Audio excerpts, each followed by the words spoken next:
Praise the Lord. पुराने ज़माने के लोग ऐसा हम लोग सोचते हैं कि घर में अगर शादियाँ होती है तो बेटियाँ और बहुओं के अगर बच्चे साल भर के अंदर नहीं होते तो लोग बहुत परेशान हो जाते हैं। वो कहते हैं अरे अभी तक पोता पोती का मुंह हमें देखने को नहीं मिला है। ये कोई नई बात नहीं है। जब भी शादियाँ होती है लोगों का एक्सपेक्टेशंस होता है कि उनका बच्चा हो। इलिशिबा और जकरिया जो यूहन्ना के माता-पिता थे, वो बहुत ही बुजुर्ग थे, बूढ़े हो गए थे, उनका बच्चा होने का चांस नहीं था। लेकिन यूहन्ना की माता इलिशिबा के ऊपर परमेश्वर की नियंत्रणकारी हाथ और उसकी सार्वभौमिकता, उसकी विश्वास योग्यता को हम जब देखते हैं, यद्यपि उन दिनों बांझ महिलाओं की हालत बहुत बदतर थी, लोग उन्हें बहुत तुच्छ दृष्टि से देखते थे, लेकिन उसी को जब परमेश्वर ने अपने लिए अद्भुत उद्देश्य को पूरा करने के लिए उसे चुना, तो सवाल उठता है, परमेश्वर ने इलिशिबा को ही क्यों चुना? इस सवाल का उत्तर हम लुक्का 1 उसका 6 में देखते हैं कि एलिशिबा और जकरिया दोनों धर्मी थे। किसकी दृष्टि में? ईश्वर की दृष्टि में। ईश्वर की दृष्टि में वो लोग बहुत नियमों को पालन करने वाले थे, व्यवस्था को पूरा करने वाले थे और तब दोनों ईश्वर की दृष्टि में दोष रहित जीवन बिताते थे। वे लोग यहोवा की आज्ञाओं को मानते थे, प्रार्थनाओं के सुनने वाले परमेश्वर के पास में अपनी निवेदनों को रखते थे, जिसके कारण वो लोग ऐसे पात्र थे जिन पर ईश्वर के दृष्टि थी और ईश्वर के व्यवहार उपयोगी पात्र भी थे। ईश्वर का समय न कि हमारा। अब हम देखते हैं मनुष्य के दृष्टिकोण से तो इलिशिबा का स्तर बहुत ही छोटा था, नहीं के बराबर, है ना? वो बूढ़ी थी, कैसे हम बोलते हैं, एक वो बांझ है, वो बूढ़ी है, उसका बच्चा नहीं है, सिर्फ नेगेटिव बातें। वो छोड़ी जा चुकी है, उसने वो माँ बनने का सपना उसने होपलेस हो गया उसने छोड़ दिया, परंतु परमेश्वर उसी असंभव समय में काम करता है। जब सारे रास्ते बंद होते हैं ना मेरे मित्रों, तभी परमेश्वर अपने काम को शुरू करता है। असंभव को संभव करने वाला परमेश्वर अपने उद्देश्य को उसी समय पूरा करता है जब मनुष्य सोचता है अब नहीं हो सकता। वो मनुष्य की दृष्टि में जो असंभव होता है वही तो परमेश्वर की दृष्टि में असंभव होता है। तभी परमेश्वर अपनी महिमा दिखाता है, उसका अद्भुत गर्व भी बोलेंगे, क्योंकि बुढ़ापे में गर्व का आना इट्सल्फ है अद्भुत। इस बात को बताता है ईश्वर के लिए कोई भी काम कठिन नहीं है। इलिशिबा को परमेश्वर ने एक महान कल्पना को पूरा करने के लिए चुना था। उसे सिर्फ माँ होने का हक अदा करने का सिर्फ इसीलिए नहीं चुना था, परंतु परमेश्वर के उद्देश्य, उसके योजना को उसने पूरा की अपने जीवन के द्वारा।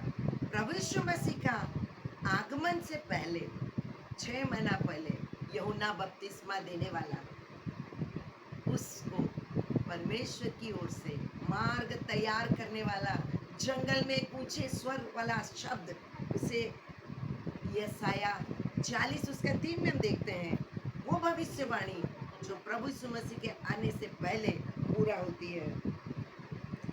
उस आवाज को जो परमेश्वर ने प्रभु यीशु मसीह के आने से पहले उसे भेजा, ये सच है। एलिशिबा को उस चरित्र के प्लान से छुटकारा देने के लिए उसमें भी ये बात शामिल थी। एलिशिबा की कहानी से अब हम क्या सीखते हैं?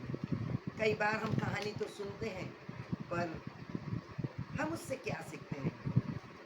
एलिशिबा जब सारे रास्ते उसके लिए बंद हो गए थे, तब वो एलिशिबा परमेश्वर की दृष्टि में एक्सेप्टेबल होती है। ईश्वर की देरी ईश्वर का इनकार नहीं होता है। मैंने कहा ईश्वर की देरी, अगर कोई बात हम मानते हैं और परमेश्वर देर करता, उसका अर्थ ये नहीं होता कि प्रभु इनकार कर रहे हैं। हमें समझना है, उसके पास घुटनों में आना है, उससे दुआ करना है।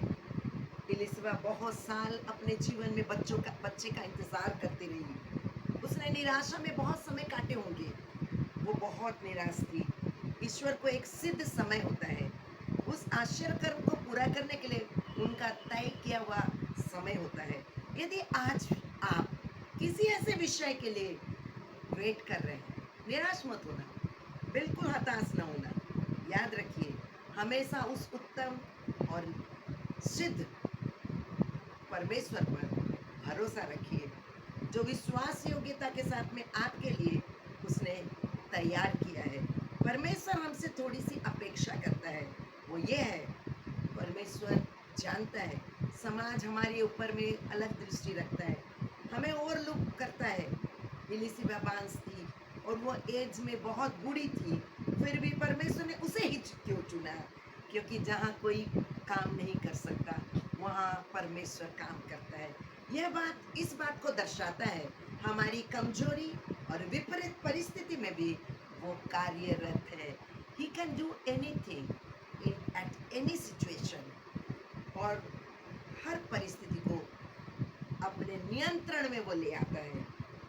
आज के लिए संदेश है, एलिशिबा की कहानी हमें इस बात को याद दिलाती है कि जितने भी हम आशा रहित हैं, हमारे जीवन की परिस्थिति कितनों भी विपरीत क्यों ना हो, ईश्वर उस परिस्थिति में भी हमारी सोच विचार को बदल के हमारे लिए पॉजिटिव सिचुएशन तैयार करता है।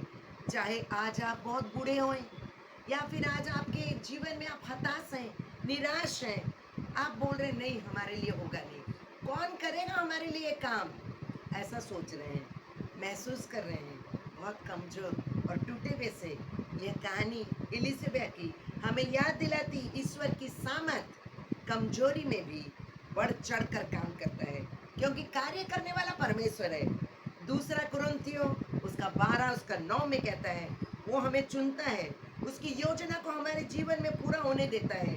भरोसा रखें, ईश्वर पर निर्भर करें, धीरजमंद बने।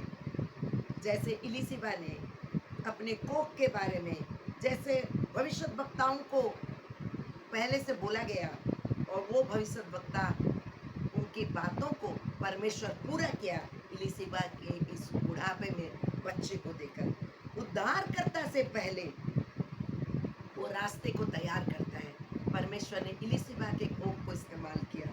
जब हम परमेश्वर के हाथ में अपने आप को पूरी तरह से सौंप देते हैं और वो हमें अपने समय पे फलवंत करता है। मेरे मित्रों, आज आपकी परिस्थिति कुछ भी क्यों ना हो, निराश मत होइए। इलिसिबा हमें याद दिलाती है, जो कल परमेश्वर था आज है और आने वाले दिनों में भी रहेगा। आज हम लोग जिंदा है, हमारे परिस्थितियों में परमेश्वर आज भी कार्य कर सकता है, बस समय है उस पर निर्भर रखने की।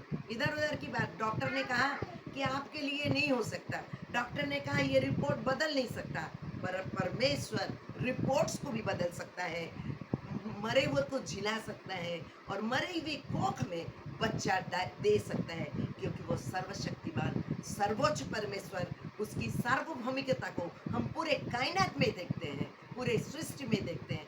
आपके जीवन में भी वो कार्य करने के लिए इच्छा करता है। क्या आप अपने जीवन में से कार्य करने को देंगे?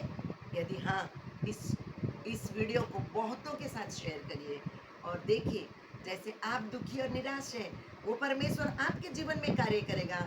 इस वचन को सुनकर बहुत सारे लोग उत्साहित होंगे।